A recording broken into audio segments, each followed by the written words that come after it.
Raju opens his inbox with excitement. An offer letter of rupees 18 lakhs CTC. Life set, bro. iPhone 16 Pro Max. Bali trip, Indonesia trip, Dubai trip. Cut to 30 days later. Salary credited rupees 1.2 lakhs. Wait, what? That can't be right. 18 by 12 is 1.5. Where did 3 lakh 60,000 go? It's not a small amount, Raju thought. Where did my 18 lakhs go?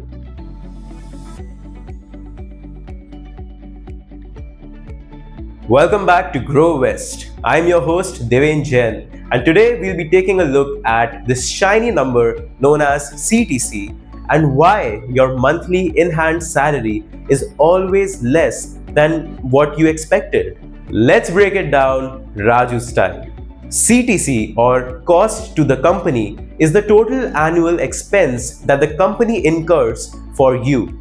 This includes your salary, bonuses, provident fund, gratuity, insurance, and other benefits. Your gross salary is what you're supposed to be paid before deductions like PF, professional tax, and income tax. Your net salary or your in-hand salary is what gets credited to your account at the end of each month after all the deductions. Let us take a look at what these numbers meant for Raju.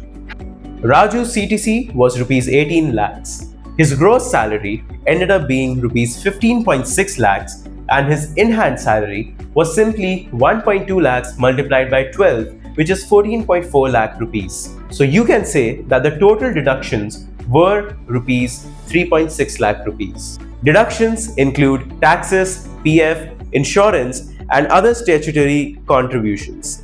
Typically, your in-hand salary is 65 to 70% of your mentioned CTC, which is true for the majority of Indians depending upon the structure of your salary. This is what a typical Indian payslip for an 18 lakh CTC salary might look like. Notice how it has been divided into two major sections. The first one has a plus sign and the second one has a negative sign. That's because these are the deductions and these are the various components of the salary. According to the salary slip shared by HR, Raju's basic salary was rupees 52,000 rupees a month. His house rent allowance was rupees 20,000. His special allowance was rupees 25,000 and other perks summed up to rupees 3,000. Now, let us take a look at the deductions. His contribution to the provident fund from his side, which is typically 12% of basic, is rupees 6,240. His professional tax ended up being rupees 200. His income tax, which is deducted as TDS, was rupees 5,800, and his health/life insurance was anywhere between 500 to 1,000. Subtract the sum of both these figures and you end up with rupees 1.2 lakh monthly in-hand salary. Fun fact, under India's new wage code, at least 50% of your CTC must be basic pay and allowances. This can increase your PF and gratuity deductions and lowering your take-home salary. Here's a reality check for you. Even with an 18 lakh CTC, your in-hand salary is only going to be about 66 to 68% of that after all your deductions. Companies often include these in your CTC, like employer's PF contribution, which is 12% of your basic salary, which ends up being rupees 6,240 in this case.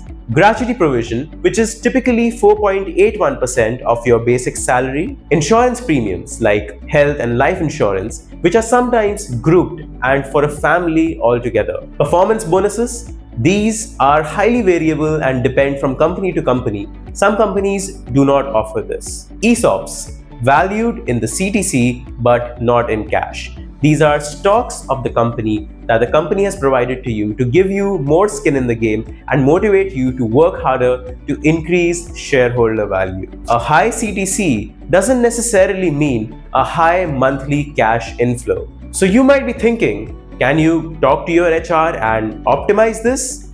Well, the answer is yes. Follow this simple 4-step process. Negotiate, clarify, ask, and explore. Negotiate for more HRA or tax saving allowances. Clarify if the bonus is guaranteed or performance based. Ask if any component is flexi pay and can be restructured. Explore NPS, meal cards, LTA, or work from home reimbursements. Over 55% of Gen Z professionals negotiate their job offers compared to only 48% of millennials.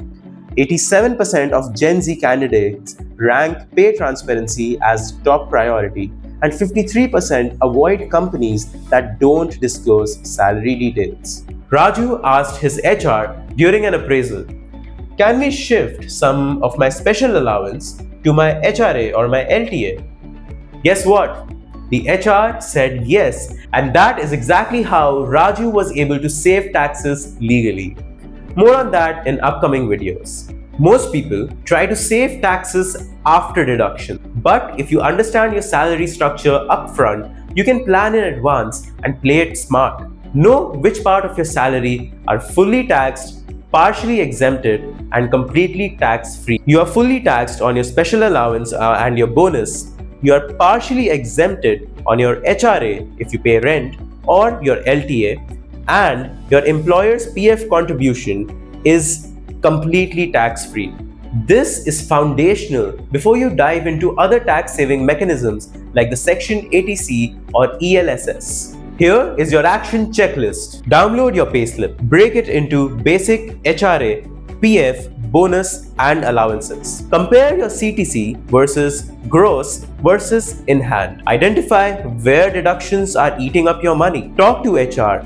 Even interns are allowed to ask. Raju finally understood where his rupees 18 lakhs went. Ensure that you do too, and you're aware of your monthly payslip. If you're liking this content, I request you to drop a like, subscribe to this channel, and ring the bell notification so you don't miss out on any future videos. If you want to join like-minded people and pave your way to generational wealth, make sure you check out the link in the description. Community members get early access to my app GrowVest, which helps you save taxes legally and setting and achieving your financial goals. Until next time, don't just earn your money, but understand how it is being paid.